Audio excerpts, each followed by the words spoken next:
All right, so we're going to start out by talking about leadership and what it is. First of all, think of your personal definition of leadership and what you might think that might mean. Often people think of leaders as people that are powerful, strong, comfortable in front of people, charismatic, just good at winning over other people or good at getting what they want done through other people. There's really no right answer, but it's important to know what your personal definition is before you start learning more about leadership, because if your perception is going to change, it's good to know where you started.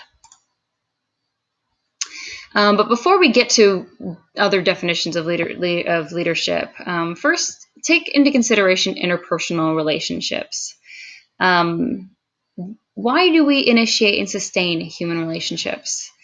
There's a lot of reasons why we get to know other people. Sometimes it's because we need something from them. Sometimes it's because we like them or want to emulate them. Sometimes it's because we maybe, frankly, need something out of them.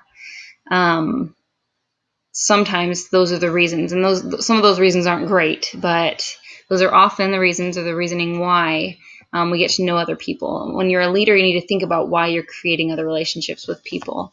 Here's a definition that kind of breaks that down. Leadership involves interpersonal relationships intended to lead to behavior changes of some kind. This is implying that if you're a leader, the only reason why you're doing it is so that you can get other people to act a certain way. I don't like this because I feel like it is a very one-sided definition of leadership, number one, and number two, it implies that there's no noble virtue to it. The only reason why you do it is to make other people act the way you want them to act, not for any other reason. And there are a lot of other reasons why a person might be a leader, or why they might be in that leadership role, or how they might function in it.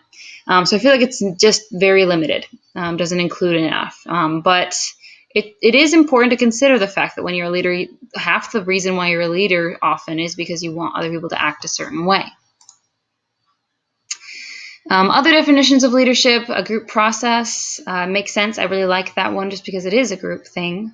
The personality of the leader. Every leader is different. If there's one thing I want you to learn from this course, it's that you can be who you are and be a leader without changing anything about yourself if it isn't something that comes naturally to you. Inducement of compliance in followers. It's similar to the past one, the one we just went over. Getting other people to comply or to do what you want. Exercise of influence. I like the word influence. We'll talk about that more later, but I like that word. Behaviors. Leadership is behavior. A lot of times, if you're a leader, you're going to behave a certain way. There are rights and wrongs about that, but generally that is true. A power relationship. A relationship in which you wield power over other people. An effect of interaction. Because of your interactions, leadership just naturally happens. Which is totally true. A differentiated role. Different leadership roles are differentiated depending on where you are in the hierarchy in a position in a company. Absolutely true. That it is differentiated often. Sometimes it's not, but sometimes it is. Initiation of structure, especially in businesses and organizations. Structures are what make leadership. What put you in a leadership role is all structure. An exchange or transaction, which is true, but again, it's maybe simplifying it a little too much. Charisma. I mentioned this earlier. A lot of people think of this when they think of a leader. Somebody who is naturally charismatic will often end up being a leader. In a later lecture, we'll talk about why that might be.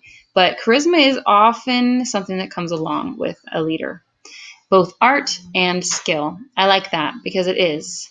It's an art form, being able to be a leader, but it is also a skill, something that you can improve upon and learn and get better at. Leadership as influence. I like the word influence because when you're a leader, you do naturally influence other people. It is about getting great things done with groups or individuals.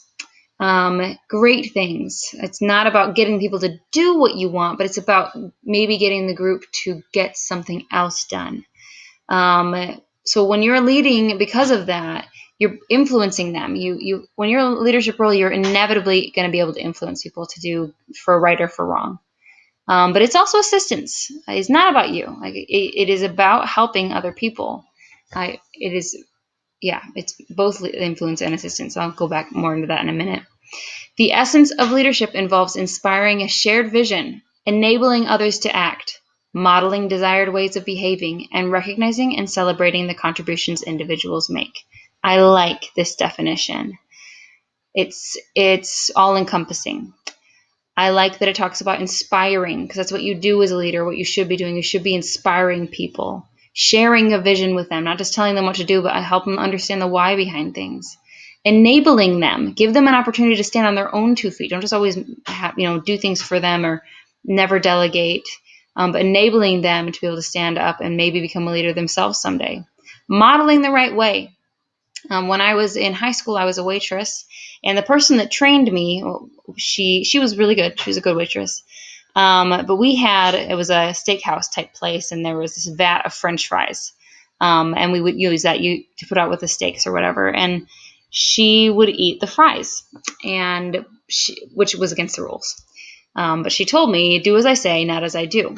But of course, I ate the fries because she ate the fries. So that told me it was okay. So if you tell people to act a certain way and then you don't act that way, it doesn't matter what you say, it matters what you do. So you have to model the desired way that you want people to behave in order to get them to behave that way. And then I like this, celebrating the contributions individuals make.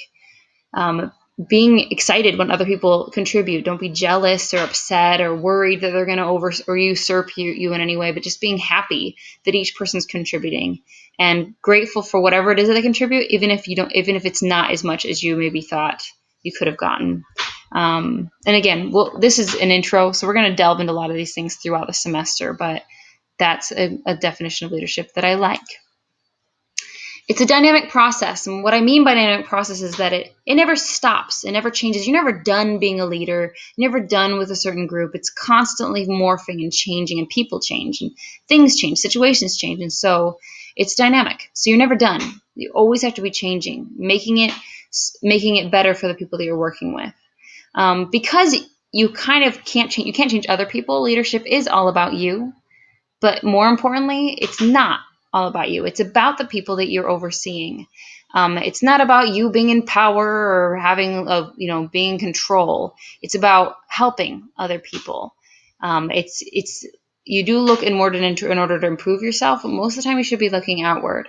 How you can help other people, how you could improve their abilities, how you could enable them to do better, teach them, or delegate to them in any other way.